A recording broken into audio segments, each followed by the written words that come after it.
Alright, ahoy hoy. This is the Hextech Show episode 3. I'm Darpool. Not with me this week again is the Wizard. He works till 10. I am looking for a second co-host. Alright, ahoy hoy. This is the Hextech. Gotta mute my dashboard display so that I don't hear my echo. Sorry about that. Anyway, looking for a second co-host for the weeks when he does work later. Today I have for you results from last week, LCK, EU LCS, NA LCS. We'll talk about that and predictions for this week. Starting with last week and LCK, LCK being Korea. Wednesday night's game, Incredible Miracle versus Jin Air. Incredible Miracle actually took that one 2-1 in a bit of an upset. Incredible Miracle, they do have some solid players, but definitely an upset. A lot of talent on Jin Air that does drop them down. I don't have my standings up. I will get to those. Friday night LCK, CJ Entis taking a game off of Samsung Galaxy. CJ definitely near the number 2 spot, if not at it right now. And the GE Tigers, the number 1 team right now, knocking off KT Rolster. Both of those games were 2-0.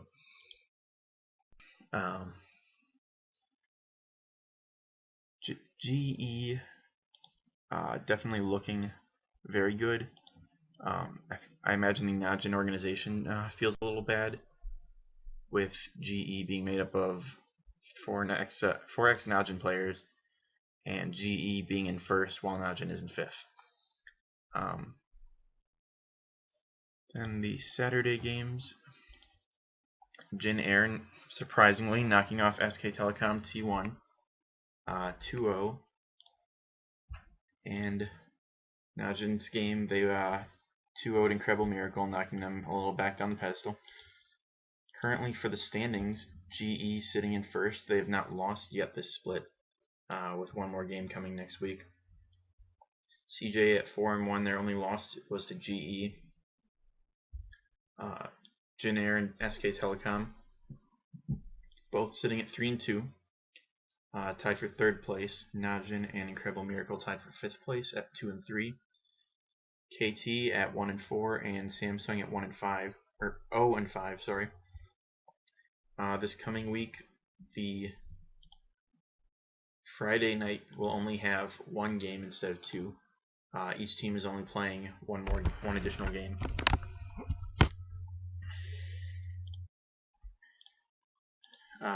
And then I believe LCK is going on a break, and they will come back and do another round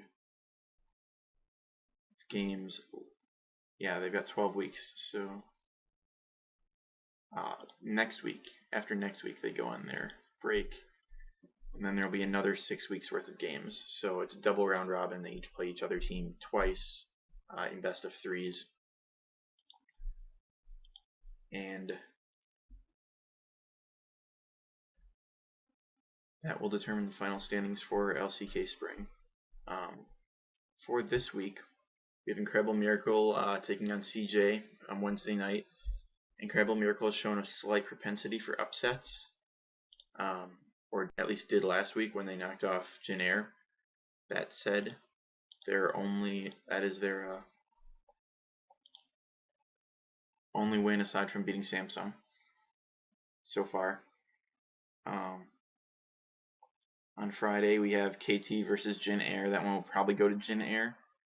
I'm picking them 2-0. I'm picking CJ 2-0 over Incredible Miracle. Najin 2-0 over Samsung. And the final game of the week, GE versus SKT. I'm gonna take GE 2-1, but I don't know about that one for sure. That's the most up in the air game, just because sometimes Faker does ridiculous things and Faker is gonna Faker. Can't stop Faker.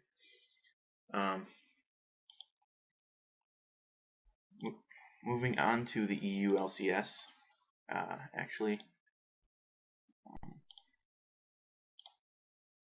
we've got last week's games, which there were more. It is actually going to be a quick show today. I do have a new viewer, at least one, in the stream. When I have somebody here who I'm talking to, the stream does last a little longer. It's probably going to be about half an hour today. But otherwise, we try to keep it to an hour, hour and a half.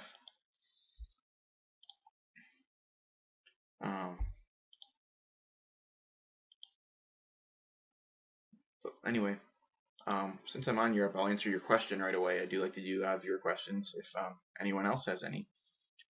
EU versus, the question is, what do you think about where the EU is versus the rest of the world if I had to rank them? If I had to go individually by teams, SK Gaming is very high right now. I don't actually know China that well, and I would put at least 4 Korean teams ahead of SK Gaming. Same with Fnatic. And I would probably put, I don't think there are any NA teams I would put above either of those 2 teams. So the top 2, even the top 2 European teams, I would say are, excluding China, 5 and 6 on the world, excluding China and Southeast Asia. So it would be SKT ahead of them, GE, CJ, and probably Najin ahead of Fnatic and SK. SK definitely ahead of Fnatic, but we'll have to wait another couple weeks to see who is better between those 2. Elements would probably be just right next, but then the bottom half, the bottom half, maybe even the bottom like 2/3 of EU, I would definitely put a couple notches back. Overall, I think NA has more talent, but it's split more between the teams, which is why NA is kind of crazy. But then again, half of NA's talent isn't from NA, so it's hard to say how much of that is NA talent. The results from last week: H2K knocking off Meet Your Makers, Unicorns of Love over Giants, handing Giants their first loss. Fnatic over Rowcat, SK over Gambit, and Elements over the Copenhagen Wolves. That was Thursday. Then Friday, Fnatic over Gambit. I have to say Gambit got bad luck last week. They went into the week 0-2 and played both of the undefeated teams. H2K knocked off Giants. Elements defeated Rowcat. SK defeated the Unicorns of Love. It was that one I actually just watched again. Very close game, but Unicorns threw a Baron. And SK was able to roll out from there. And then Meet Your Makers picked up their first win, knocking off the Copenhagen Wolves. Right now, with the standings sitting at EU, Fnatic and SK are tied for first. Both are undefeated. Both very strong teams. I would say SK is better. SK's AD carry Forg1ven has not died through 4 games. I believe his KDA right now is 38. The question, as part of the title, the question, will Forg1ven ever die? I don't actually think he will this week. I'm going to say that right now. He is playing against H2K. So I don't think, I'm saying he's not going to die on Thursday. I'm saying he will on Friday against Elements. I think Forg1ven is going to try to shut down, especially depending on how much strategy Forg1ven is doing for Elements. I believe he'll want to shut down Forg1ven. Because Forg1ven, he cannot go, there's no way he goes 3 LCS weeks without dying. Can't say more for sure than that. Alright, yeah, back to the standings. Got derailed there.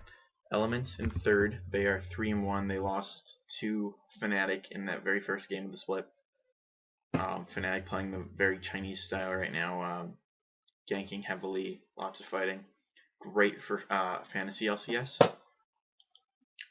In fourth place is a three-way tie between Giants, who started out the season 2-0, H2K, who started out 0-2, and Unicorns of Love, they went 1-1 last week. Of those three, I would put them Unicorns, Giants, H2K, or Unicorns, H2K, Giants. Giants really showed last week that if they cannot get Whirlib, whichever you want to call him, going, that he is not going to be, or that they're going to struggle. Depending on how well teams can do that and how Giants can adapt to that will determine who is the best of those teams. Unicorns gave undefeated SK a good game though, and I definitely think that they are the number 4 team right now. Trailing that at 1-3, Copenhagen Wolves, Meet Your Makers, and Rowcat. All 1-3.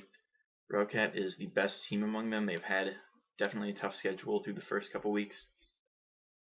Meet Your Makers just picked up their first win over the Wolves. The Wolves still struggling a little bit. Gambit is in last place at 0-4. Not the Gambit that we saw at IEM. It was IEM Cologne, I believe, where Gambit rolled through everybody and took it all. They did go through a very easy lineup for that IEM Cologne, though.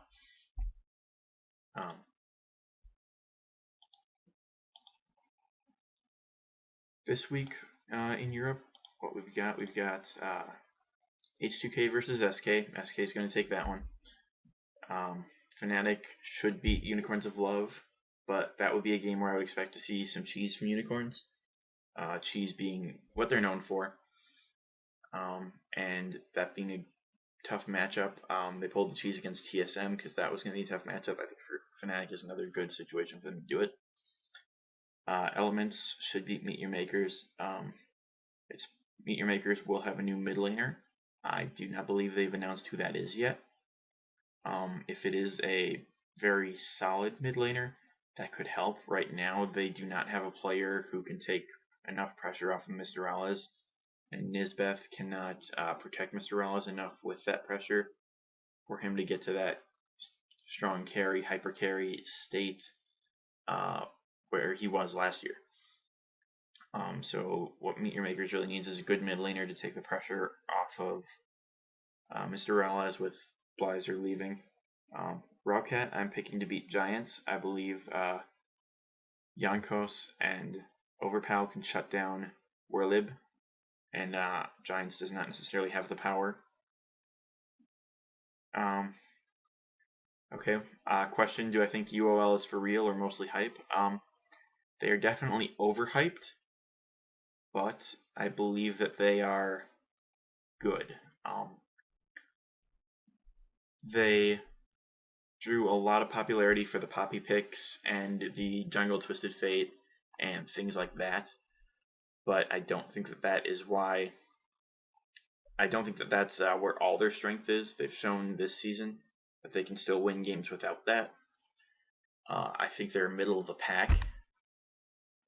They're not better than SK, they're not better than Fnatic, they're not better than Elements, but they could definitely be in that 4, 5, 6 range very, very easily, and they could sneak into the top 3 if they find a pick that really works for them that other teams take too long to learn to stop. The last game on Thursday is the Copenhagen Wolves versus Gambit. This is a really hard one to pick because both of these teams are not good right now. The Wolves are better, I think. It's going to be 2 young AD carries who are both talented in Pinoy and Freeze. Freeze, before he actually ended up joining Copenhagen Wolves this season, was known as one of the better AD carries in Europe. I'm going to give it to Copenhagen Wolves because I think Freeze is better, and I think Airwalks is going to be able to get Freeze going. But again, a very hard one to call because neither team has shown much this year. For Friday, Fnatic should beat Giants. Their hard ganking style is going to shut down Whirlib and anyone else who can get going. I have to say one thing about it was Giants, I believe, last week was Adra's team. I think I'm pronouncing that wrong. Adryh.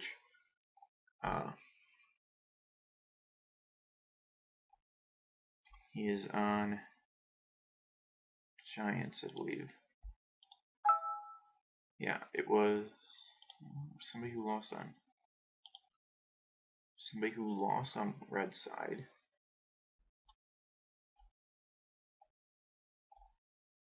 Yeah, Adre is on Giants, and it was the Thursday game, and they were against Unicorns of Love. And Unicorns of Love pretty much got a freebie on that one, because they picked Jinx with no escape against a team with a ton of dive. So that's again on the are Unicorns of Love all hype question. They're not all hype, but they've got 2 wins so far, and one of them a little bit of a freebie. Picking a Jinx with no way to get Jinx out against Gnar, Rek'Sai, Kassadin, Leona, a team that is going to dive past that one constantly. So Giants, they have to get better in their pick ban phase. They're going to definitely lose to Fnatic. Gambit versus H2K. I'm going to say H2K.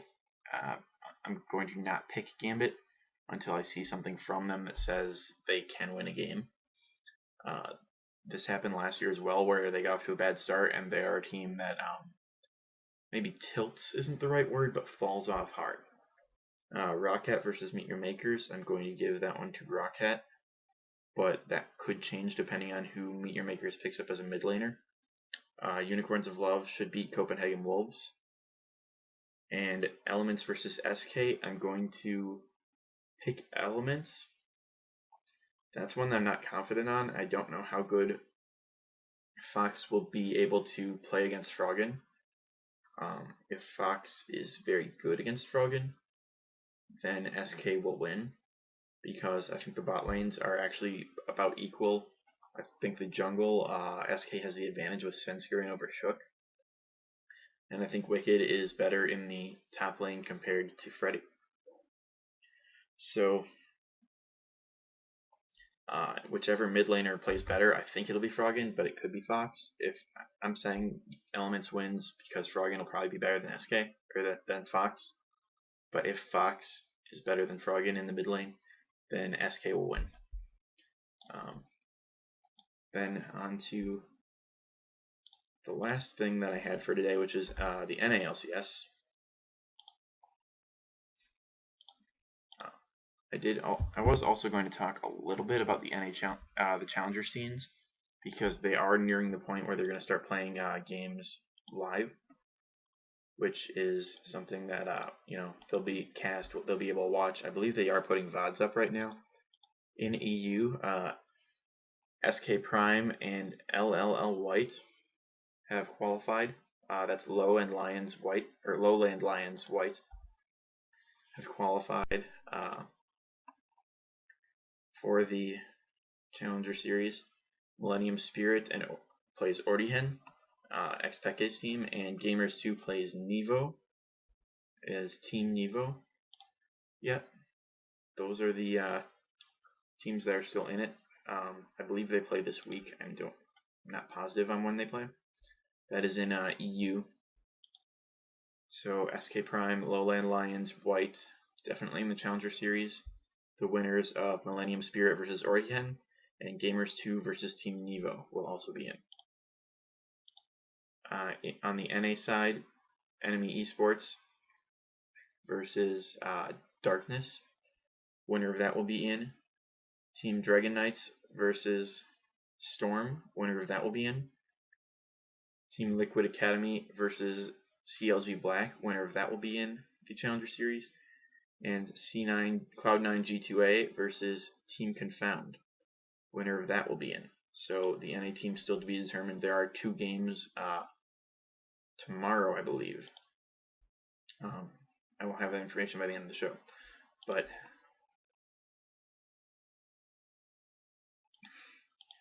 that's going to be interesting. Alright, before I get into the NA results, another question.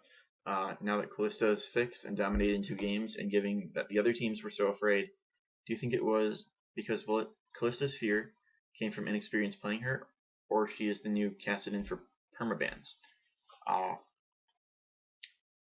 The people who played Callista, specifically Sneaky's Callista was very good, and he streams it, and he knows exactly what he's doing on that champion right now. And that was also very clear with Lemon Nation. But Lemon Nation made that a lot easier. Lemon Nation hit everything in that game, in Cloud9's win. As for the other Callistas, she's going to be a very good AD carry, but it's possible to play around her. It's kind of going to be a wait and see thing. I think she's going to be banned out for the next couple weeks, especially against Sneaky. But every now and then they'll let her through because there's so much that has to be banned. There are a lot of champions that are worth banning right now. There's, Nard, Kassadin, Lysandra. You can ban the Jarvan. You can target ban people. There's just too many bans for Callista to get one every time. And she is definitely seeing more play in NA than EU. I think NA is just more practiced on her right now. Or chose to practice more on her, rather. For NA last week, Gravity defeated Dignitas. Team 8 over Coast. Cloud9 picked up their first win. That was the first Callista game, knocking off Team Liquid. CLG, Counterlogic Gaming, defeated Team Impulse and Team Solo Mid over Winterfox. That was Saturday. On Sunday, Counterlogic Gaming knocked off Cloud9. Winterfox beat Dignitas. Team Solo Mid beat Liquid. Team Impulse beat Team 8 in a very close game, and Gravity beat Coast in another very close game. Going into week 3, which is this upcoming week, the standings have a 3-way tie on top for first place, and it's a rather surprising 3-way tie. Counterlogic Gaming and Team Solo Mid are not surprises, but Gravity is. I've been giving people crap all week who were Curse fans that Curse Academy, aka Gravity, is doing better than Team Liquid, aka Curse. I'm not saying by any means that is going to stick, that is going to last. Gravity is going to drop down. They are not a top 3 team, but right now they are tied for first. They are 3-1. Team 8, Team Impulse, Team Liquid, and Winterfox are all a 4-way tie for 4th at 2-2. And in the 3-way tie for 8th, Cloud9, Coast, and Dignitas. Of the 3 that are tied at the back end, I'm going to say Cloud9 is the one that doesn't deserve it. They've had a very rough schedule. They beat Liquid, who came into this week undefeated, as the only undefeated team for that matter, and then lost both games with Piglet. Keith McBrief, they won both games with. They lost both with Piglet. They're not going to switch back, but it'll take Piglet some time to acclimate to the NA LCS. He did play the first match with no masteries as well, which was a mistake on his part. I don't believe he'll get a replay or anything like that, but something to note that for when Cloud9 plays Liquid again, Piglet might do a little better if he has masteries. For the coming week, we're starting out on Saturday with first place Gravity taking on Team Impulse, the former LMQ. I'm going to give that one to Gravity. Impulse hasn't shown me much other than that Zhao Zhao is still really good. Both games that that Impulse has won, Zhao Zhao has looked very good, whereas Gravity has looked good just pretty much collectively. Impact is another Korean player, a big name Korean player who has to acclimate to the top lane. Or he's been in the top lane. He has to acclimate to NA. And the way we play over here, So I think it'll be a bit of a learning curve for Team Impulse. They're going to be better later in the split, maybe summer split even, depending on how much of the roster stays together. Cloud9 versus Team 8. That's going to be a fight. I do not know who is going to win that one. I have to make a pick. It's a prediction show. I'm going to pick Cloud9. Cloud9 always has that potential. One thing that somebody else said that I observed and agree with is that Cloud9's success comes and goes with High right now. When Cloud9 or when High does well, as the shot caller, the rest of the team does well because High is more confident. You can tilt High, and if you do that, that will hurt Cloud9 as the entire team. Dignitas versus TSM. Dignitas got a free win in week 1 off of the Baron throw by Coast. They shouldn't have won a game yet. I'm going to keep picking against them until they give me a reason to do otherwise. They are the NA Gambit. They used to be good. They are now bad. One thing to note about Dignitas rather, Crumbs has stepped away as coach and jungler. So I do not know who they're going to have for a jungler. It will probably be a sub. Last year listed as their sub, they had solo queue player Azingi, who is known for really janky junglers. He plays Karthus jungle. There's another one that he plays that I don't recall, but he plays junglers that shouldn't be jungled, so I really hope it's Azingi subbing for Crumbs, but I don't know. If you want to watch the video that Crumbs posted, it is on Dignitas homepage. He talks about the reasons he left, that sort of thing. I'm not going to get into that right now. Team Liquid plays Team Coast. They are both 2-2 right now, I believe I said. No, Coast is 1-3. But Coast has been fighting well. They should be 2-2. They should have beaten Dig. So this is a kind of a toss-up. Depends a little bit on what kind of strides Piglet has made as Liquid's AD carry. I'm going to give it to Liquid, but I'm not 100% confident on that. Coast could win if they are able to pressure Piglet and with just superior fighting. If Piglet's just not accustomed enough to NA yet. And the final game on Saturday is Winterfox taking on CLG. I'm picking CLG, but that's another one where Winterfox could win. Winterfox got a freebie on. They got a freebie against. Let's see. Who was it that they got there? They got the freebie when Pobelter was given Zed. It was against Dignitas. Dignitas just lost that completely in the pick ban phase. Because they gave Pobelter Zed. For those of you not aware, Pobelter, mid laner for Winterfox, during the off season was in the Esportsopedia Best Zed NA tournament. He won it, defeating Impulse's Zhao Zhao in the finals. So I fully expected to see that permaban throughout the season. Pobelter just doesn't get Zed, and that's it. But Dignitas let him have it. Dignitas lost that game. Pobelter did die once when he went 1v5. You don't give Pobelter Zed. That's a bad move. Starting out Sunday is Cloud9 versus Coast. Cloud9, again, playing a team on the lower side of things. I think they'll win that one. Cloud9 really, they got the toughest part of their schedule over with. They've played TSM, they've played CLG, and they've played Liquid.